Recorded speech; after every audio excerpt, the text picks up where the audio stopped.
எனவே வாலிப மனது விண்வெளி விண்வெளி ஏறும்.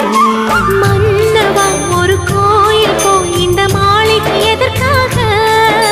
தேவியே என் ஜீவனே இந்த ஆலயம் உனக்காக.